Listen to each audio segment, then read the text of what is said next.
dalam kehidupan. Assalamualaikum warahmatullahi wabarakatuh. Perkenalkan, saya Dila Permatasari, NIM 1930106009 dari kelas Tadris Biologi 3A, Fakultas Tarbiyah dan Ilmu Keguruan Institut Agama Islam Negeri Batu Sangkar. Pada kesempatan kali ini saya akan melaksanakan praktikum struktur hewan dengan judul Pisces atau ikan. Adapun yang akan dibahas pada praktikum kali ini yaitu mengenai anatomi, morfologi dari bagian tubuh ikan, dan juga kita akan mengamati sistem reproduksi, sistem sirkulasi, sistem respirasi, dan juga sistem orogenitalisnya. Selamat menyaksikan. Adapun objek praktikum yang akan kita gunakan pada kali ini yaitu cutter,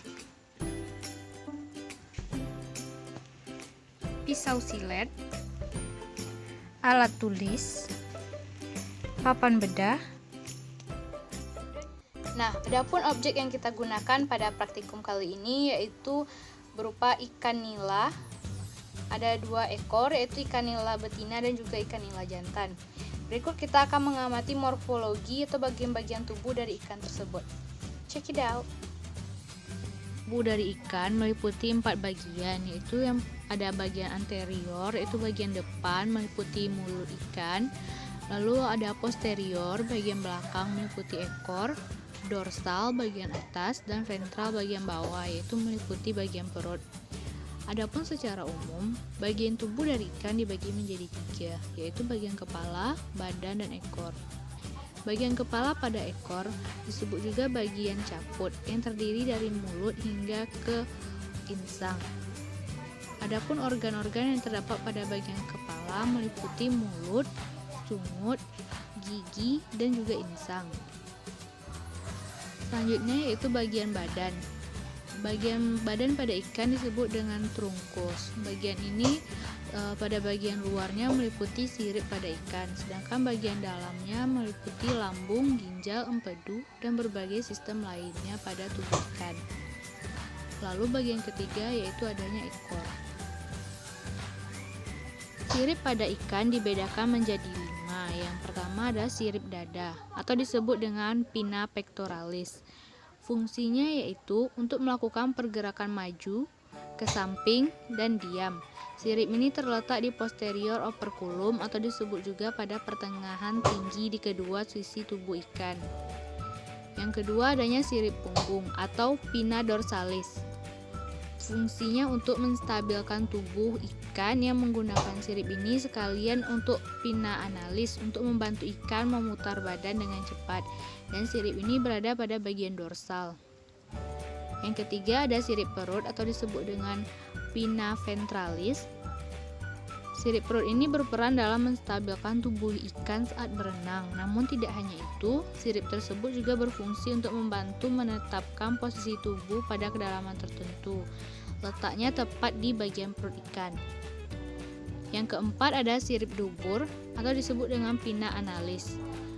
Berada pada bagian posterior anal, tidak jauh dengan duburnya, berfungsi sebagai alat bantu pada ikan dalam menstabilkan tubuh saat berenang, hampir sama dengan sirip perut.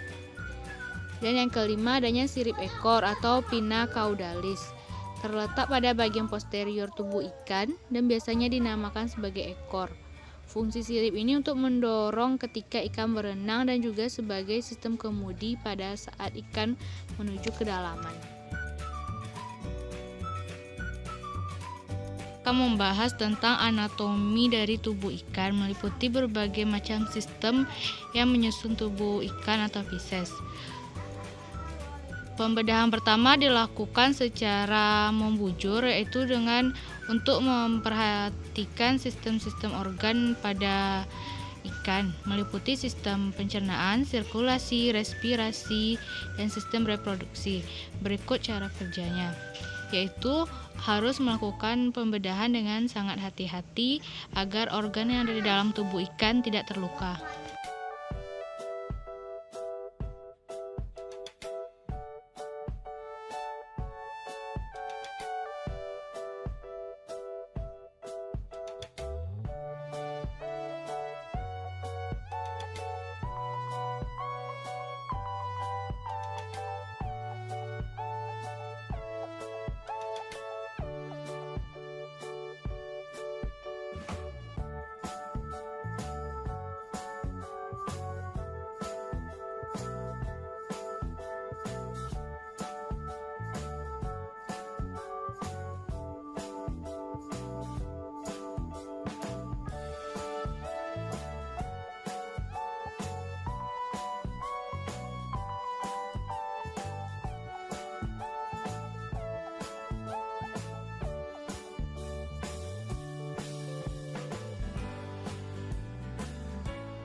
Baiklah, selanjutnya kita akan mengamati tentang sistem otot dan sistem rangka pada ikan. Cara pembedahannya agak berbeda, yaitu dengan pemotongan secara melintang. Yang kedua yaitu pembelahan secara melintang, yaitu untuk mengamati sistem otot dan sistem rangka yang ada pada ikan.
Berdasarkan praktikum yang kita laksanakan dapat diamati pada bagian tubuh ikan. Itu di sini adanya jantung. Ada 4 jantung yang dimiliki oleh ikan.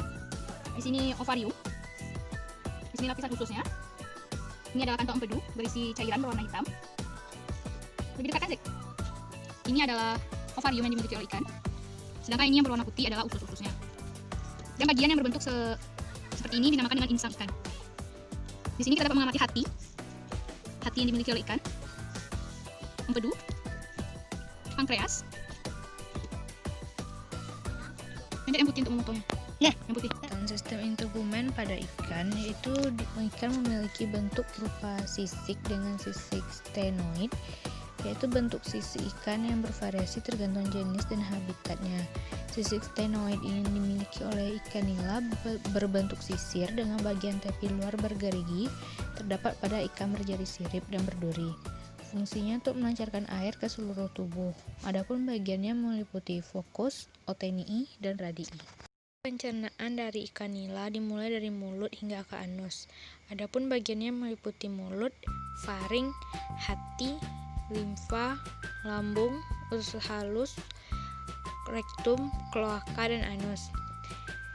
Ikan nila merupakan jenis ikan pemakan plankton maupun invertebrata kecil lainnya.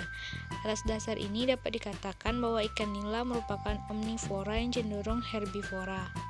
Keadaan usus yang sangat panjang pada invertebrata herbivora ini merupakan kompensasi terhadap makanan yang memiliki kadar serat tinggi, sehingga memerlukan pencernaan yang lebih lama. Hal ini dibuktikan dengan ditemukannya lambung palsu pada ikan. Bentuk anatomi lambung ikan sangat bervariasi tergantung dengan kebiasaan makannya. Ikan herbivora tidak mempunyai lambung sebenarnya, tetapi memiliki lambung palsu yang merupakan penggelembungan usus bagian depan. Sistem sirkulasi ikan nila disebut dengan sistem sirkulasi tunggal karena darah hanya beredar sekali melalui jantung, yaitu jantung, insang, dan diedarkan ke seluruh tubuh. Kemudian kembali lagi ke jantung untuk bekerja seperti semula. Untuk sistem ekresi pada ikan nila yaitu memiliki beberapa organ, yaitu berupa insang yang mengeluarkan CO2 dan H2O. Selain itu juga memiliki kulit untuk mengeluarkan lendir agar tubuh ikan menjadi licin dan memudahkannya. Ekresi utama pada ikan yaitu berupa ginjal dengan tipe mesonefros. Ginjal tipe ini berkembang secara segmental di tengah rongga tubuh, dengan beberapa nefrostoma bermuara ke dalam selom, sehingga ekresi dilakukan oleh glomerulus pada ikan dan amfibi dengan tipe ginjal ini yang terus berfungsi hingga dewasa. Untuk sistem respirasi pada ikan nila yaitu menggunakan insang. Insang berbentuk lengkungan yang ditopang oleh struktur bertulang yang disebut dengan arcus branchialis dan memiliki rigi-rigi yang disebut dengan radii branchialis. Fungsinya mencegah partikel makanan masuk ke dalam dan melukai insang. Untuk sistem reproduksi dari ikan, yaitu sistem reproduksinya disebut dengan gonad. Pada ikan jantan, gonad jantan terdiri atas sepasang testis yang berwarna putih kekuningan yang letaknya menggantung pada dinding tengah rongga perut atau abdomen. Fungsinya yaitu untuk menghasilkan spermatozoa yang akan dialirkan ke saluran urogenitalia, yaitu lubang tempat bermuaranya saluran kelamin dan saluran urin. Sedangkan gonad pada ikan betina terdiri dari ovarium yang berwarna kuning kemerahan, terletak dengan usus dan mengisi 2/3 dari rongga perut ikan betina. Fungsinya menghasilkan sel telur dari ovarium menuju oviduk, kemudian menuju ke lubang urogenitalia. Selanjutnya yaitu sistem otot pada ikan nila, yaitu berupa otot bergaris yang serabutnya memperlihatkan garis melintang dengan banyaknya inti tersebar pada bagian pinggirnya. Lapisan pembungkusnya disebut dengan mioseptum, bagian dorsalnya disebut dengan epaksial, dan bagian ventralnya disebut dengan hepaksial yang dipisahkan oleh septum atau sekat.